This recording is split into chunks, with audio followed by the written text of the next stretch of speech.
Welcome to the True Grime Stories podcast, where in every episode, we'll unravel a new mystery of cleaning business transformation from a grimy mess to a great success. Join me, your host, Jeannie Henderson, as together we dig up cleaning business secrets that you've been dying to know. Well, welcome everyone to our next episode of True Grime Stories. I'm your host, Jeannie Henderson, and I'm so glad to be here with you today. We have a really special guest on True Grime Stories today. It's a dear friend of mine and a very inspiring cleaning business owner. Her name is Joanne Braccio, and she is from St. Petersburg, Florida, where she has been running Made to Order Florida for over 50 years. She's been in the cleaning business since she was 17, and she has made a huge difference in her community. Made to Order Florida has been recognized and is an award-winning cleaning business called the Best of the Bay Cleaning Service Award, and it's something that Joanne is very proud of. Her philosophy is rooted in the belief that a clean home brings joy and well-being. She makes a difference in the lives of her clients and her team members. And since I've known Joanne, she achieved a dream of starting a nonprofit called Love Thy Neighbor Florida, serving people in need in her area. And her goal is to make everyone's home healthy and happy. So Joanne, I'm so excited that we were able to make this happen today in light of the fact that you've just gone through a hurricane. So thank you so much for being here. Welcome. Thank you for having me. Yeah, so in the midst of a hurricane, you still are a shining bright light in your community. So I definitely want to talk about that once we talk about what's happening, or what has happened in your business, and share some tips with our audience today about how you transformed your business. I've known you for a long time, and when I first met you, you had been cleaning for, at that time, over 40 years, and I believe you were still cleaning in the field. Is that right? Yep, I didn't stop cleaning in the field until 2020. That's amazing. Yeah. I love it when people say, oh, well, this certain employee can't clean anymore, because she's getting old and she's been cleaning for 10 years. I'm like, oh no, my friend Joanne, she cleaned for over 40 years. So don't give me that excuse. Yeah. That's amazing. Well, when you started out, you were just running your cleaning business on your own. Kind of tell us the story of the short story of how your cleaning business developed over that 40-year span. Well, I didn't go into it thinking I was going to have a cleaning company. I went into it, had people come help me. It was like 4 of my girlfriends. And the next thing I know, I had 7 people working for me. And I go, wow, I could do something with this. And I met Debbie 10 years before I started CBF. And I was like, oh, what's she going to teach me? There's nothing she can teach me that I don't know. I was so wrong. When COVID hit, I knew that I had to change something. I knew I needed to get out of the field, and I just didn't know how. So that's when I joined CBF. And within a year, I doubled my profit. I got out of the field and was mop free within 90 days. Wow, that's great. So tell me about, we like to call it your grime scene. So what was that grimy spot that you were stuck in that you knew you needed help to get out of it? What was it like? What was your business like? And how were you feeling at that point? Oh, my problem is I wanted to be in control. I had too many hats. I was trying to do everything, and letting go of the control was really, really hard for me. But I knew that if I trained them and sent them out, they were going to do great. And letting go of that was really, really hard. But if you have a system and a process that teaches you how to do things, you don't need to do it yourself. So that's, a lot of what I learned. I don't do technology very well. I still am really hard to learning it. And that was another thing that set me back. But I am trying to learn technology every day. I'm trying to get better at it. But that stopped me from being in the office. I didn't want to do the computer stuff. I still don't. I don't like it.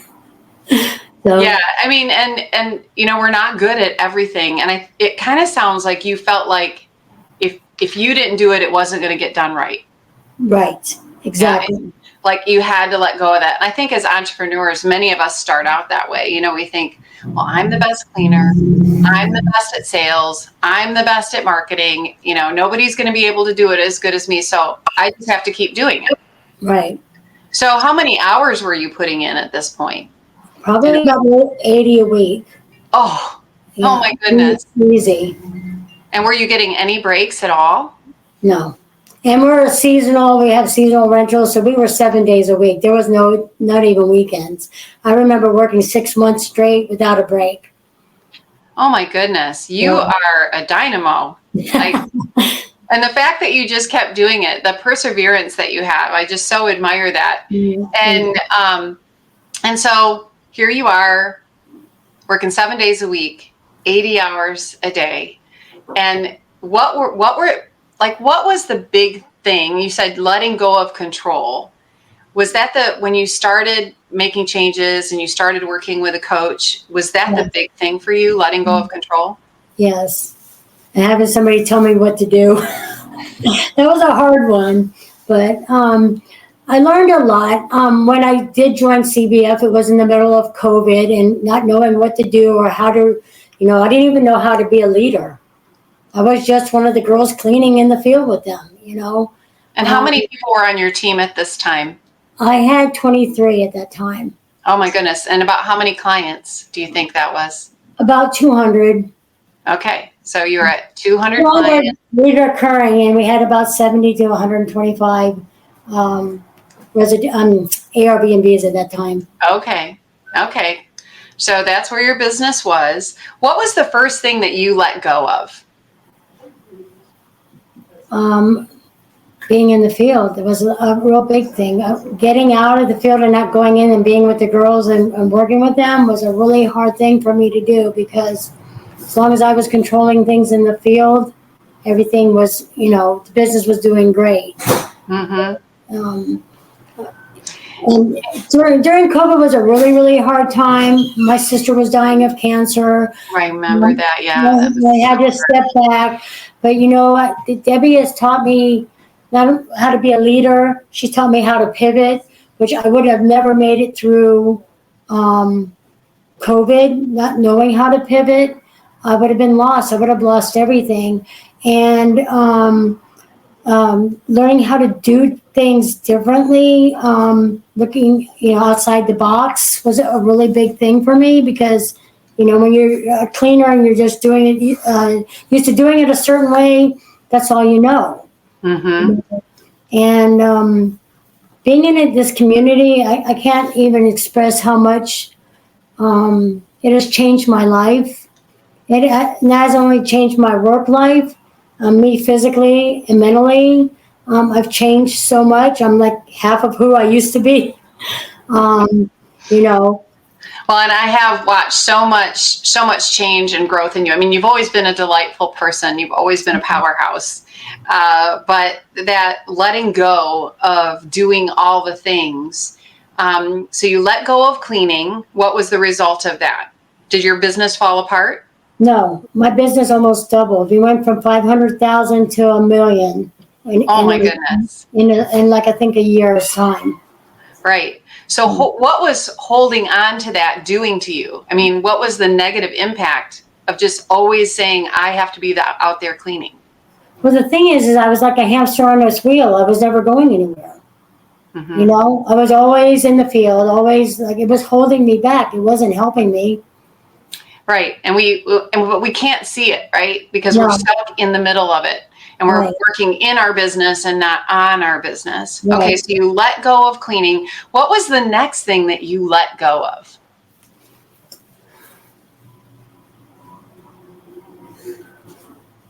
Or did you find that you had more, or that you could focus your time on other things? Like, what did you start working on instead of being in the field? What were you able to then do that helped your business go from that $500,000 mark, which a lot of people get stuck there at that $500,000 mark, to go to your $1 million business?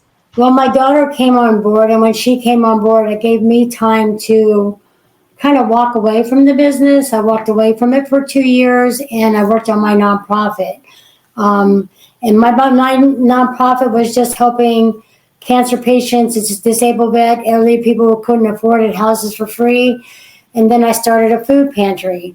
And then now on top of the food pantry, now I have a thrift store. So it's grown into this thing that I have volunteers that are running it.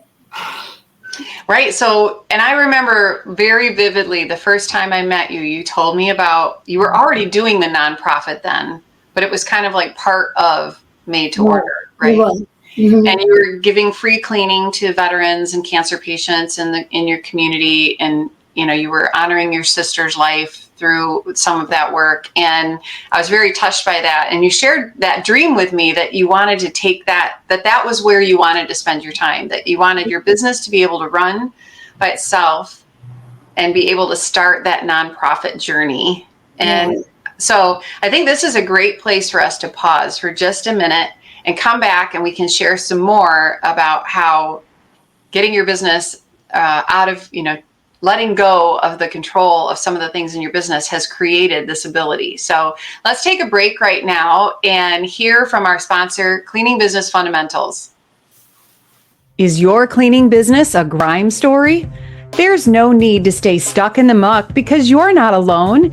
With over 500 active members and more than 500 graduates of our Cleaning Business Fundamentals program, CBF is the #1 cleaning business academy in the world and has created more mop-free millionaires than any program in the industry.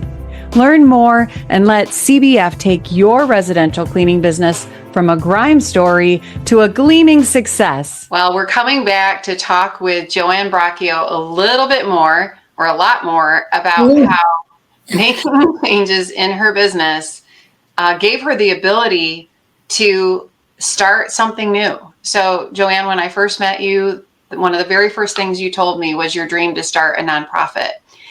And you let go of some things in your cleaning business. And when you let go of those things, you said you stepped away. Did it grow to $1 million without you in the driver's seat? It sure did. It sure did. Wow. And something my daughter did that I had never done. I never had systems and processes. She got all the systems and processes, and just it took off. That's amazing. So, and that's the other thing that I think a lot of us don't realize when we first start out is like, we shouldn't do everything. And when we hand it off to someone else, they can possibly and probably do it better than us because they're just focused on that area instead of trying to do all the things at once. Right. Right. Mm-hmm. Yeah. So your business now is systemized. You've let go of the steering wheel there, and you created now some time to work on something that was near and dear to your heart. So tell us about your nonprofit. Tell us the name and kind of how it got started. Okay, so my nonprofit is called Love Thy Neighbor Florida. It started when my first sibling, Robert, passed away in 2000. I told him I was going to do something in his honor, and I belong to cleaning for a reason, but I wanted to do something to keep it local. And so I said, why don't I just do the same thing and just clean cancer patients? And he was a veteran, a disabled vets. And we have a lot of elderly people, and I do a little twist on it. So that's how it started. And then what happened is cancer patients lose everything. When they get sick, they lose their house, they lose their job, they lose their income. So I started collecting food for them in a little room in my office, and it was a church. We had moved into this church.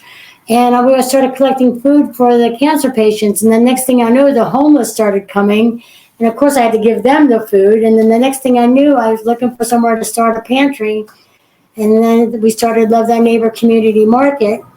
And now I have a thrift store that we're supporting people with. We're giving out free clothing and stuff to the hurricane victims and, food. So now I have not only we clean cancer patients' houses for free, but we have a food pantry If you need help with food or you need clothing, we have all of these things to help you make your, ease the burdens of daily life. So. Wow. And it just warms my heart to see you achieve that dream of because you were able to get your business running, become basically an absentee owner. The business is self-running now. And you were able to then start something new, but then living out your purpose that way. Yeah. And, they talk about in the Bible how we're prepared for such a time as this, right? And you have in these last couple of weeks after Hurricane Milton found yourself in that, actually going back to Hurricane Ian, right, was the first time where you were helping others.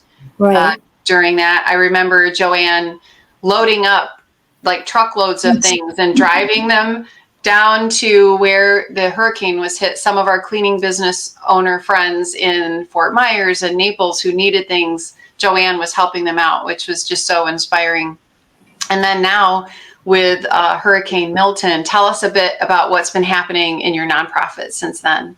So it was different for me this time because I was on the other side of it. I was on the receiving end. Usually it doesn't hit us.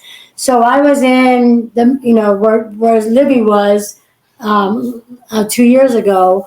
And it was a struggle. It was really hard. Like I really couldn't help people in our community right away because there was no power, there was no gas, there was no nothing. But, I always remember Debbie teaching me about pivoting. There's always finding some other ways of helping people. And so that's usually what I'm doing right now. I've got this great community behind me who's supporting me and helping me. And I've got people sending me stuff from all over the country, which is help me get through that. I mean, we're better now. We have gas and we have the stores have opened. But for a while there was no stores open. I couldn't get the stuff for the people. But it's changed now. We've got gas and we got people sending me stuff from all over the country. And I'm just, giving back to people in my community. I said yesterday, I told somebody, I feel like I didn't do anything this time like I did the last time because I'm not taking truckloads in. And they're like, but I know that I'm feeding people. I know that people are coming in saying, thank God you're here. If it wasn't for you, we wouldn't have anything. We lost everything. So I'm on the receiving end instead of the giving end this time because we got hit. We got hit hard. Yeah. Yeah. So my parents lost their home. They lost everything. I had to help them. It was a real hard time. But. Yeah. Well, and our hearts and our prayers have been with you and your team and your families. But the thing that I love about you, Joanne, is in the midst of your need, you're still always thinking about other people and how you can help other people. And I just love how, God tapped you on the shoulder a long time ago and you just continue to live that out all the time. So I'm just so blessed to know you and to watch the difference that you're making. So I do want to talk a little bit more about your cleaning business, but before we move on, how can people help? Because we're going to run this pretty close to the date that we're recording it. How can people support you at Love Thy Neighbor? They can, like I said, they can send us non-perishable foods if they want. Like you can do a Walmart order and send it to my nonprofit or to my office. I do have a PayPal link on my lovethyneighborfl.org website if you want to make a donation. 100% of what we get goes back. We don't pay executives or anything like that. We're always giving back to the community and making sure that we help those that need it the most. Well, that's great. And everybody will include the link to Love Thy Neighbor Florida in our show notes. So if you want to help some victims of Hurricane Milton or just help people in Joanne's community there in St. Petersburg, you can support Love Thy Neighbor. So congratulations, Joanne, on what you've created and that you always step up when people have needs. So thank you. So the beautiful thing about this story, this Love Thy Neighbor story, though, is that your cleaning business gave you the opportunity to do this. Yes. And getting your business to that point of being self-running and profitable is the thing that allowed you to do it. So, you learn to give up some control of things and letting other people run it. What does your business look like today? It's 1,250,000. We haven't tried to grow it. We've lost like probably most of our Airbnbs right now, but I know we're bouncing back. We got people always calling because what we do here for seasonals, nobody else does. So nobody takes the laundry back to their facility. Nobody washes it. Nobody stains it.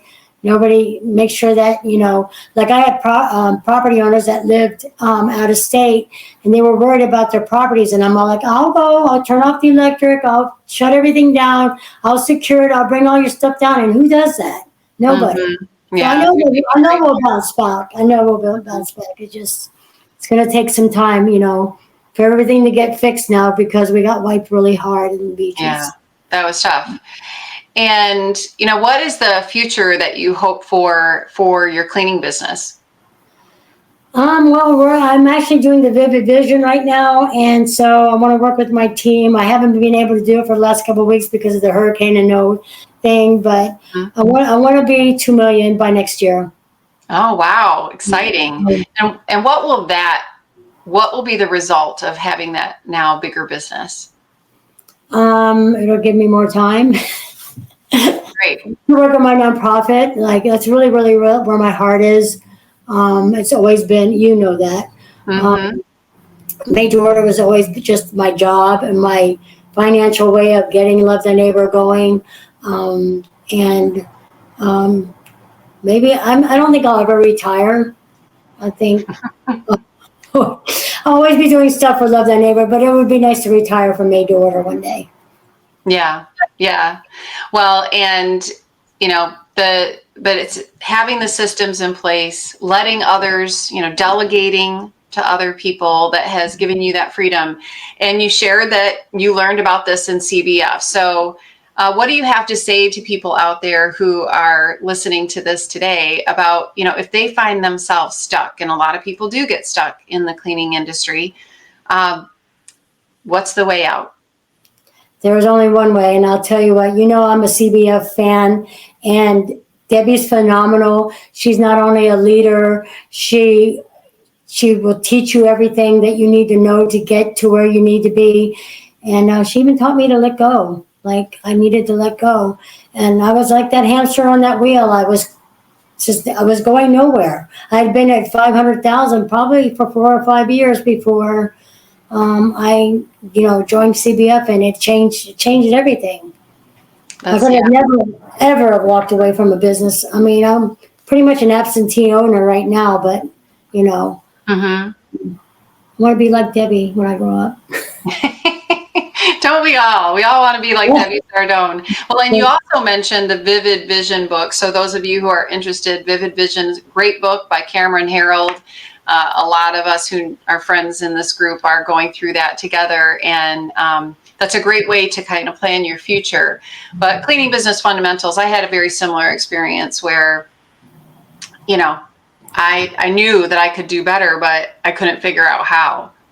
And we get so caught up in the day-to-day that there's no time to even research how to do it because we're so busy doing instead of planning. And I love it that now you're at the point where you can actually just like take a breath and say, where do we want to go? And cast a vision for your future, and how that vision will inspire your team. And congratulations on achieving your purpose freedom. And do you have visions for Love Thy Neighbor to change in any way in the next few years? Well, I know that we're going to probably have to get out of where we're at one day because my thrift store is so small. Yeah, I really would like to make Love Thy Neighbor like Salvation Army is, and that's a tall order. That's huge, but big visions are what change the world, right? We have to think bigger than we ever have before. Small visions give you small progress, and big visions give you big progress. So I love that, and we can all join in supporting Joanne by going to lovethyneighborfl.org, right? Yes, good. And what advice would you give to cleaning business owners or people who are thinking about starting a cleaning business who are watching us today? Well, it's not as easy as you think it is. But you have to have a coach. You have to have a process. You have to have a lot of will and determination, because, it gets hard and sometimes you want to quit, but I don't know. I don't know what keeps me doing what I'm doing. I just love what I do. And you got to love it. I think that having love for what you do means everything. Yeah, right. I think that this industry really draws people who have a heart of service, right? If you're going to clean people's homes and clean their toilets, you kind of have to have that heart of service. And that's what kind of keeps us going. Even when we're not getting any sleep, we're not making any money, and, we're dealing with all kinds of frustrating situations, it keeps us going. But Joanne and I both have found that finding a coach makes all the difference. Yeah. So thank you, Joanne, for sharing that. Anything else you want to share with our audience today before we go? I just have to say this, that I get so much support from the CBF community. I tell my office manager all the time, she asks me a question, I go, let me go into CBF here and just ask a question. I'll get you an answer. And that is worth its weight in gold. It's just having that knowledge of not just me, but 500 other cleaning companies that can give me input and advice. I get so much love and support from the community that the community itself is worth its weight in gold. Yeah, I agree 100%.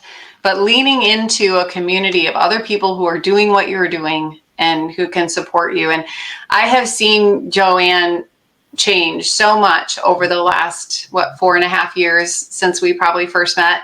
Yeah. And, I see so much. When I met you the first time, I could tell you were tired, right? You were visibly tired. Everybody's tired at that point when you realize I'm stuck and I can't go any further. But since then, I've just seen you light up with so much energy and joy and spreading that to so many people. And you've had such a great journey with creating your nonprofit and your health journey. So congratulations, Joanne. Thank you. Thanks for coming on here and inspiring other cleaning business owners that they can do it too. If I can do it, anybody can do it. That's my favorite saying. Okay. Right. Yeah. Well, that's so great. Well, thank you, Joanne. And thank you, everybody, for sticking with us on this episode of True Grime Stories. And if you have a grime story in your business, you don't have to stay there. I'd love to talk with you about your business and how CBF can help you reach your goals. So check out the links in our show notes today. You can visit Joanne's business website. You can visit Love Thy Neighbor in Florida also, and also click that link if you'd like to schedule a call with me. Thanks, everybody, and we'll see you on the next episode of True Grime Stories. Bye-bye. That's a wrap on today's True Grime Stories. Thanks for joining us in uncovering the secrets of cleaning business success.